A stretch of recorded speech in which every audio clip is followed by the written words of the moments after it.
El genio de Chicuate. Leyenda compartida por Víctor Agurto.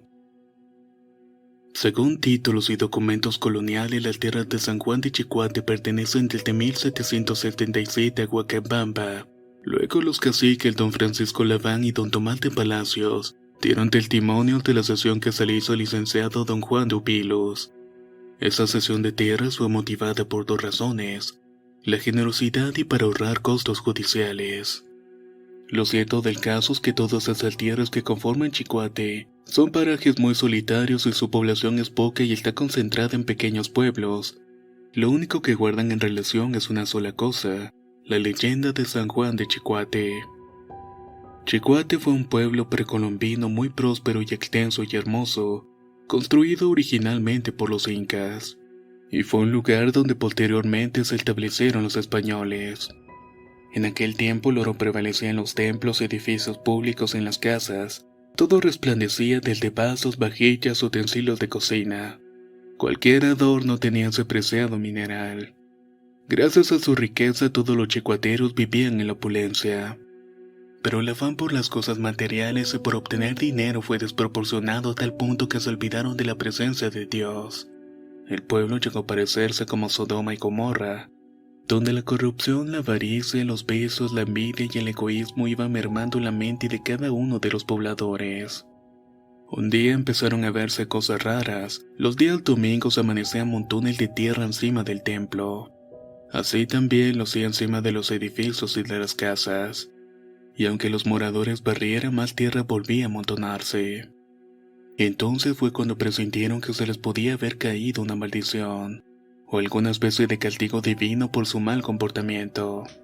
Así que empezaron a recorrer los campos en procesión, pero la situación continuaba igual. Siguieron con su recorrido, pero ya era un hecho. No pudieron revertir el decreto del encantamiento del pueblo de Chicuate, ya que esa misma semana, específicamente el día viernes a medianoche, se empezó a materializar el gran maleficio que atacaría esa tierra. Esa noche pavorosa, sus pobladores escucharon un ruido profundo y estruendos que emanó por debajo de la tierra. Corría por el cielo una tempestuosa corriente de aire acompañada de lúgubres sonidos de unas campanadas. Un estremecimiento de la tierra se tragó todo el pueblo y luego lo vomitó en forma de una inmensa laguna. El pueblo desapareció por completo, sumergido en las profundidades de la laguna.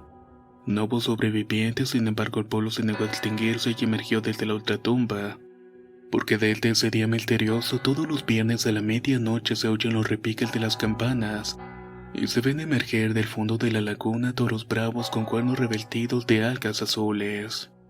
Los pobladores de las ciudades lejanas comenzaron a enterarse de la desaparición del pueblo de Chicuate, y cuando iban a averiguar o explorar esas tierras cercanas, de alguna manera sentían escalofríos al escuchar los extraños susurros que llevaba el viento, y al ver neblinas espesas que caían en la laguna y las zonas aledañas.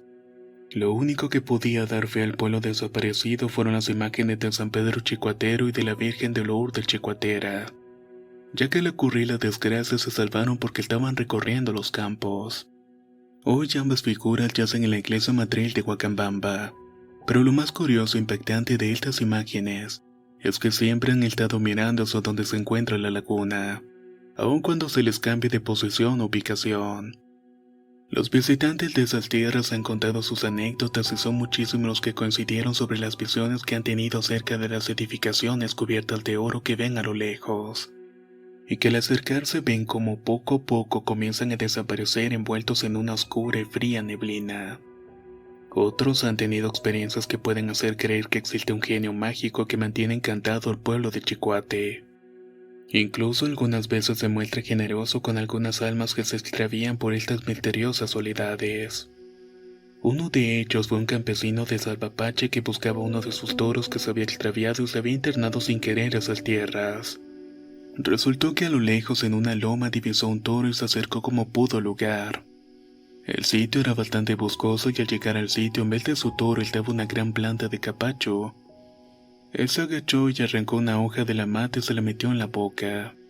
Empezó a masticarla y pensó, vamos a ver si es verdad que al masticarla tiene un efecto de guía. Y así fue y empezó a caminar sin control y se internó en la profundidad de Chicoate. Ahí se encontró con un guardián del lugar que le dijo, yo soy el guardián de este lugar. Tu toro se encuentra aquí pero no puedes llevártelo. Regresa por donde has venido, pero para que no regreses sin nada, toma y llévate tus choclos de maíz. El campesino no dudó en agarrarlos y los metió en su alforja y emprendió su regreso. Pero como pesaba mucho, empezó a arrojar casi todas las mazorcas por el camino y solo llegó con 2 a su casa. Entonces le dijo a su esposa, no pude encontrar el toro y solo he traído estas 2 mazorcas de maíz. Dame de comer que tengo mucha hambre. La mujer empezó a preparar un guiso y mató a una gallina, la desplumó y la desprezó. Luego la liñó y la puso en un caldero bajo la llama. Cuando fue a sacar los choclos de la alforja se quedó impávida al ver que las mazorcas eran de oro. Otro campesino del distrito de Zapalache también aseguró haber llegado a la ciudad encantada de Chicoate pero por otros motivos. Este campesino, como estaba desahuciado por la ciencia médica, visitó a un maestro curandero que estaba en una mesa en una misteriosa y exótica laguna de Chicoate.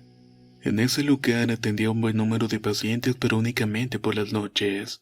Él se atrevió a adentrarse con su mula por el tupido e impenetrable bosque pues quería solucionar su problema de salud. Al llegar tuvo que esperar que atendiera a varias personas que habían llegado antes que él. Cuando le tocó su turno se sentó en una silla, lo miró fijamente a los ojos y le dijo, no quiero morir. El brujo se quedó callado y cerró los ojos y entre tanto el campesino dudó de la veracidad de su poder. No obstante se esperó un rato para escuchar qué le decía. Transcurrieron 15 minutos y continuó como en trance. Luego agarró 2 botellas y un vaso y agarró medio vaso de líquido de una de las botellas y medio vaso de líquido de la otra. Batió la mezcla y le dijo que tomara ese brebaje. El campesino no esperó, obedeció y se lo bebió completamente. Le dio las gracias y se paró para volver a su aldea. Llegó hasta donde estaba su mula que aún estaba sellada pero no pudo ni siquiera desatar la soga con la que la sujetaba. Inmediatamente sintió un sueño que no pudo resistir y cayó como un lirón. El brujo lo había puesto a dormir en ese paraje solitario de la laguna. Cuando despertó se dio cuenta que estaba solo y lo habían abandonado, los rayos del sol apenas comenzaban a aparecer. Emprendió el retorno, aunque hizo varios intentos de salir de ese lugar no pudo lograrlo, ya que siempre volvía al mismo punto de partida. De alguna manera sentía que había estado caminando en círculos todo ese tiempo. Solo sabía que estaba desorientado y no podía ubicar el camino real ni podía encontrar la salida. Por donde viera había matorrales por todos lados y grandes árboles que parecían todos iguales, y un bosque espeso en cualquiera de los puntos cardinales. Esperó a que el sol aclarara un poco más el horizonte y fue cuando pudo divisar unas montañas, aprovechó y se dirigió hacia ellas. Su esperanza era que al llegar a la montaña pudiese ver desde arriba por dónde tendría que seguir. Tuvo la seguridad que desde allí se iba a poder orientar mejor. Al llegar a una de las mesetas ubicada antes de la cima, enfocó su mirada hacia abajo y vio a lo lejos una pastora con su rebaño de ovejas. Picó espuelas a su mula para alcanzarla, pero mientras más se acercaba, más lejos la veía. Exigió más a la mula y cabalgó más deprisa hasta que por fin logró alcanzar el rebaño de ovejas de la pastora. Agotado y con la respiración acelerada, la saludó y como pudo le contó lo sucedido, y le pidió ayuda para encontrar el camino hacia Zapalache. La pastora era conocedora del lugar y le contestó que lo podía guiar, pero antes tenía que ir a su casa. Ella accedió y se encaminó junto a ellas a una peña cercana. Desde allí vio la casa que se encontraba junto a unas ruinas como de un pueblo gentil. Le llamó bastante la atención que las habitaciones eran de piedra, y antes de entrar le presentó a su madre que gustosamente lo atendió y le ofreció posada para descansar. Él tuvo 2 días alojado y aprendió que al escuchar el sonido agudo que emitía la madre de la muchacha, él tenía que esconderse para que los animales pasaran a un inmenso corral que tenía para alimentarlos.